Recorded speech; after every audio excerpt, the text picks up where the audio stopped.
wabarakatuh. Baik, sahabat-sahabat saya Maungkulon,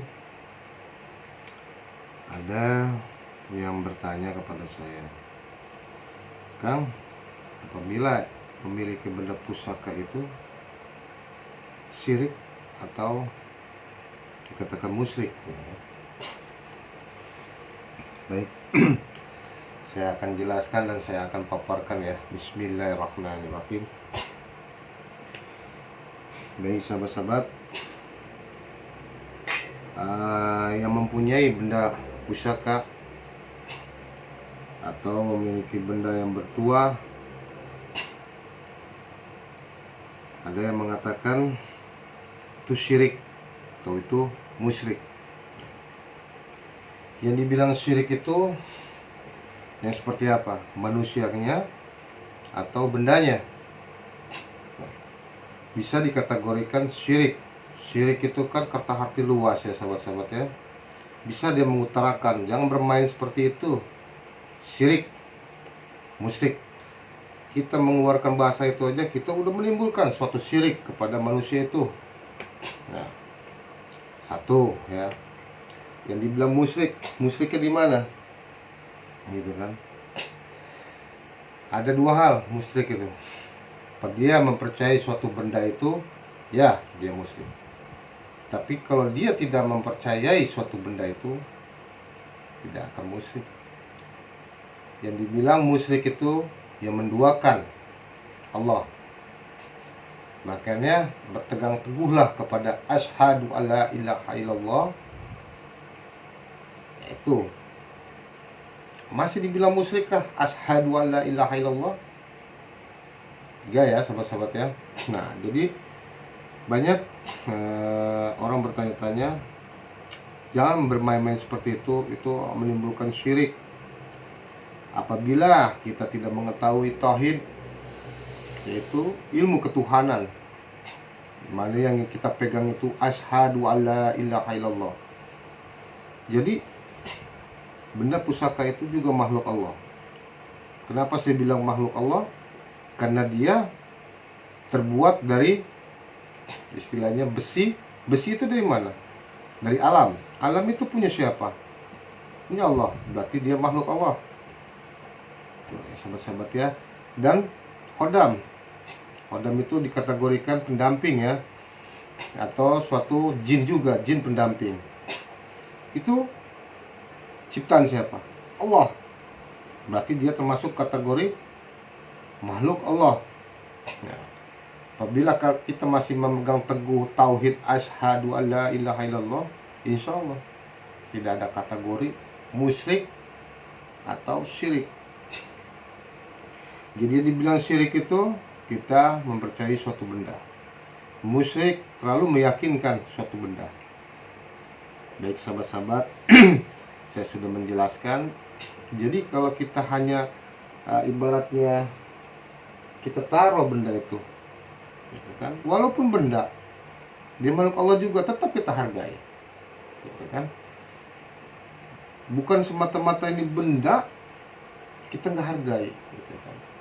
Karena di hadisnya ada, apabila kita ingin dihargai, hargai dulu orang lain dan makhluk Allah. Kalau ingin dihargai, gitu.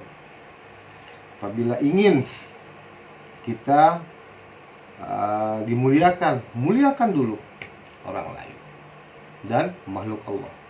Jadi apabila orang yang mengetahui ilmu agamanya, dia tidak akan berani mengucapkan sepatah kata. Karena kenapa? Dia tidak mau juga masuk ya kategori orang yang memandang orang itu rendah, gitu. Jadi ada hadisnya, riwayatnya sahabat Nabi, apabila kita memandang orang itu rendah, dia tidak akan layak memandang Kanjeng Nabi Muhammad Rasulullah SAW.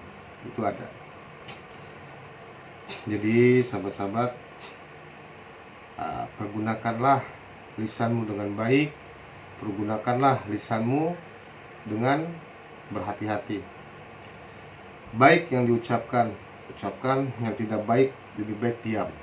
Karena sehebat apapun, setakwa apapun, apabila tersirat dari ucapanmu menyakiti orang lain, itu sudah berkurang ibadahmu. Itu ya sahabat-sahabat ya. Bagi orang yang saudara-saudara kita yang muslimin ya, terutama jangan terlalu menghakimi atau terlalu memvonis seseorang dengan syirik atau musyrik. Perbaiki dulu diri kita, baru kita menilai orang lain. Dan menilai orang lain itu bukan dengan vonis, tapi mengaji diri. Mau nggak kita dibilang musyrik, dan mau nggak dibilang kita syirik. Itu aja ya sahabat-sahabat ya. Jadi saya sering, dan bukan sering ya, banyak yang mengatakan bermain seperti itu musyrik, syirik, dibenci sama Allah. Yang dibenci sama Allah tulisanmu, bukan dari benda itu. Pergunakanlah akalmu, pikiranmu, sehingga menyatu dalam ucapanmu. Itu ya sahabat-sahabat ya. Jangan melukai hati orang lain apabila ingin dilukai hatimu. Tuh sahabat-sahabat. Jadi saya banyak netizen yang menunding saya atau menghujat saya udah nggak hiraukan. Saya meminta, ya Allah, balikanlah pikirannya, balikanlah ucapannya. Dan saya sudah memaafkan orang-orang yang mengunjing saya. Itu udah hal biasa ya sahabat-sahabat ya. Jadi kita nggak usah marah, nggak usah kesel ya dengan seperti itu. Jadi sahabat-sahabat, kita diciptakan itu mempunyai akal, pikiran, hati, dan nurani. Itu panca indera yang harus kita gunakan dengan baik apabila ingin kita memasuki ridhonya Allah dan ingin minta syafaat baginda Nabi Muhammad Rasulullah SAW. Gitu ya sahabat-sahabat ya. Apabila ucapan saya ada yang salah, mohon maaf sebesar-besarnya. Dan saya juga tidak merasa hebat, dan saya juga belajar mengaji diri saya. Disitulah kekurangan saya akan merubah. Gitu ya sahabat-sahabat ya. Baik sahabat-sahabat, terima kasih sudah menyaksikan tayangan di channel Cahaya Maungkulon. Terus support channel ini sehingga berkembang. Semoga bermanfaat untuk saudara-saudara kita muslimin dan muslimat, mukminin dan mukminat. Assalamualaikum warahmatullahi wabarakatuh.